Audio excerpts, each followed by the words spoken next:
Dalam nama Bapa dan Putra dan Roh Kudus. Amin. Allah Bapa di surga, sekali lagi kami mohon Roh Kudus-Mu, sehingga kami dapat merasakan kehadiran-Mu yang menghidupkan, menyegarkan, menguatkan kami. Dan kami mengenal kehendak-Mu yang terbaik untuk mencintai Engkau dan sesama. Kirimkanlah Roh Kudus-Mu supaya semakin kami rasakan, semakin hidup di dalam diri kami. Demi Kristus Tuhan dan pengantara kami. Amin. Para saudaraku yang terkasih dalam Kristus, pada hari Selasa tanggal 12 Mei 2020 ini kita diajak bahwa setiap karya kebaikan yang kita jalankan, entah apapun bentuknya, segala sesuatu yang kita lakukan untuk kebaikan diriku ataupun diri sesama atau diri siapa, pasti ada tantangan. Life is challenge. Maka ketika Paulus mewartakan kabar tentang Kristus, orang tidak suka dengan dia. Dan orang merajang dia, melempari dia. Ya. Bahkan mereka kira bahwa Paulus mati. Ternyata tidak. Dan kemudian bersama para rasul lain mereka pergi, tetap mewartakan Kristus kemanapun mereka berada. Panggilan kita untuk mewartakan Kristus itu punya risiko, mempunyai tanggung jawab, mempunyai konsekuensi nyawa kita sekalipun. Mudah-mudahan kita siap untuk menerima kenyataan itu. Ada keberanian yang mendasar untuk berani menyatakan iman kita kepada Kristus. Ada keberanian untuk mengatasi ketidakadilan dengan kebenaran, kejujuran dimanapun kita berada. Hanya karena iman, hanya karena keyakinan itu. Kita ingin menegakkan Yesus di dalam hidupku, pribadiku, tingkah lakuku, cara pikir, cara pandangku, hidupku di kantor, di rumah, dimanapun. Ingin supaya kualitas hidupku menjadi lebih baik lagi dari waktu ke waktu. Itulah panggilan kita, dan itu bukan yang gampang. Musuh kita bukan dari luar terutama, tapi dari dalam diri kita, kemalasan, kesombongan, keangkuhan, ya, iri hati, cemburu, kemarahan, ya, kemalasan. Dan itu sebetulnya di sanalah musuh kita yang paling sulit kita atasi. Nah, itu yang pertama. Yang kedua, Yesus mengatakan damai sejahtera kuberikan kepadamu. Dan damai ini tak dapat diberikan oleh dunia.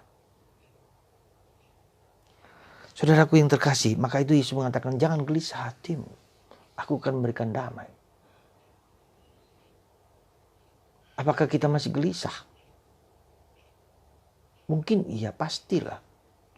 Mungkin kita cemas, mungkin kita takut. Mungkin kegelisahan ini bukan hanya kegelisahan takut karena ada sesuatu coronavirus atau apa, itu pasti. Ada kegelisahan, ada ketakutan, ada kecemasan. Tapi seringkali kegelisahan yang tanpa alasan. Ya kita tidak tahu, ada rasa insecure gitu kan. Kenapa begitu? Nah ini yang jauh lebih berat daripada kita menghadapi sesuatu yang mungkin lebih jelas. Meskipun coronavirus tidak jelas di mana virusnya, kena atau tidak. Kita jadi kegelisahan kita kan di mana karena tidak jelas, tidak tahu. Tiba-tiba kena aja. Lalu paru-paru kita terserang dan rusak dan cepat mati. Itu juga sesuatu yang menggelisahkan, mencemaskan. Maka, nah, Yesus berkata, jangan gelisah hatimu. Gampang dikatakan, sulit diresapkan dalam diri kita. Nah, Yesus mengatakan damai sejahtera. Dan pergaulan kita dengan mengapa kita merasa damai kalau kita bertemu dengan Yesus? Atau sebaliknya, ketika kita tidak damai, itu berarti Yesus belum terasakan, teralami, menjadi sesuatu yang kebersatuan, seperti kita makan tubuh Kristus, menyatu dalam diri Kristus, dan dia tidak takut, tidak gelisah akan apapun juga. Mungkin saya belum juga mengalami itu. Mungkin kita semua belum sampai kepada titik seperti itu. Mungkin. Tapi saya punya seorang teman yang kapan itu mengatakan, saya tidak takut. Bahkan dipecat sekalipun dengan pekerjaan. Karena saya menciptakan kebenaran. Bahkan dengan situasi yang terberat pun saya nggak takut. Saya bisa mengerti kenapa dia mengatakan begitu. Karena perjuangan hidup dia yang sudah cukup puluhan tahun. Jatuh bangun, gelisah, hampir mati dan seterusnya. Ya. Dengan problem hidupnya yang sangat berat dan sungguh-sungguh berat. Di mana dia bisa mencari penghiburan di dalam sakramen Maha Kudus, di ruang adorasi. Pergaulannya itulah membuat dia menjadi yakin, pasti, kuat, beriman Tuhan mendampingi dia. Bahkan ada pengalaman-pengalaman spiritual yang luar biasa bahwa Tuhan tak akan meninggalkan, bahkan akan menggunakannya untuk kebaikan, untuk karya misi yang diberikan kepadanya. Dia berani mengatakan, saya tidak takut, saya tidak gelisah. Setelah puluhan tahun. Dan ini memang tidak mudah. Jadi damai itu terjadi ketika kita tidak hanya secara pikiran, tidak hanya secara mulut, tapi secara batini, ya, secara dalam. Seperti kita merangkul Yesus, memeluk Yesus. Maka ketika Yesus tampil menampakkan diri kepada Maria Magdalena, damai sejahtera aku berikan kepadamu, damaiku. Ya. Saudara, damai itu adalah salah satu anugerah yang menjadi indikasi bahwa kita sudah mengalami Paskah. Ya. Tapi itu harus dialami dalam jangka waktu yang panjang. Dalam jatuh dan bangun, dalam sulit, dalam ups and down, dalam kefrustrasian, dalam depresi, dalam macam-macam. Ada seorang teman juga yang memang sangat, dalam tanda petik, dekat dengan Allah. Tapi hidupnya miskin, sederhana. Tapi meskipun miskin, dia tetap gembira, tetap sukacita. Tidak banyak pekerjaan yang mengandalkan kiriman dari anaknya. Tapi dia suka memberi, membantu orang lain, apa yang dia punya bisa. Terus datang lagi. Bayangkan seperti itu. Saya belum bisa begitu. Kita pun banyak yang belum bisa. Tapi seperti itu ya lukisannya. Maka saudaraku yang terkasih, apa yang mau disampaikan Yesus kepada kita dengan Paskah ini? Pengalaman damai. Damai yang kokoh, yang kuat. Yang tak dapat diberikan oleh dunia. Kenapa tidak dapat diberikan dunia? Karena dunia tidak memberikan damai kepada kita. Tapi memberikan kecemasan, ketakutan, kegelisahan, kemarahan, kebencian, nyinyir, takut. Unsur damai adalah tenang. Ya. Ada ketenangan di dalam segala sesuatu. Ya. Tidak ada kemarahan dalam yang mungkin yang jelek sekalipun di sekitar kita tidak marah. Tetapi daripada kita menghantam gelap, lebih baik menciptakan terang kecil-kecil, lilin-lilin kecil di sekitar kita. Memberikan sesuatu.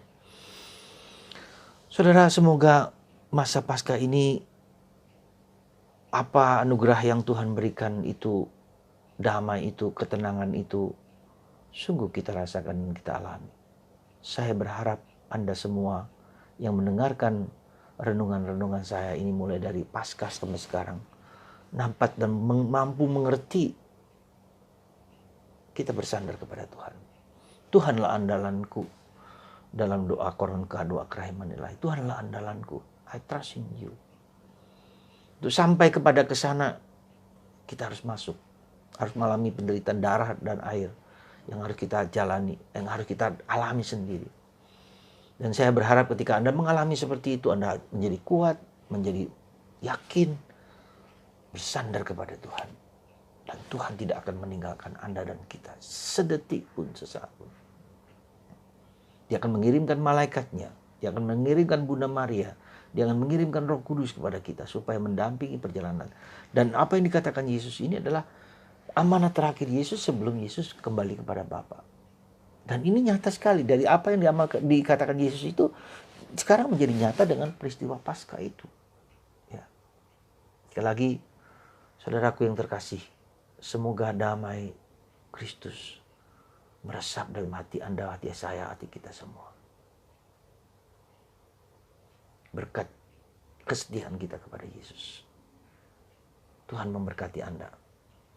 Ketika Anda gelisah dan cemas, diambil kegelisahan, kecemasan itu, ketakutan itu.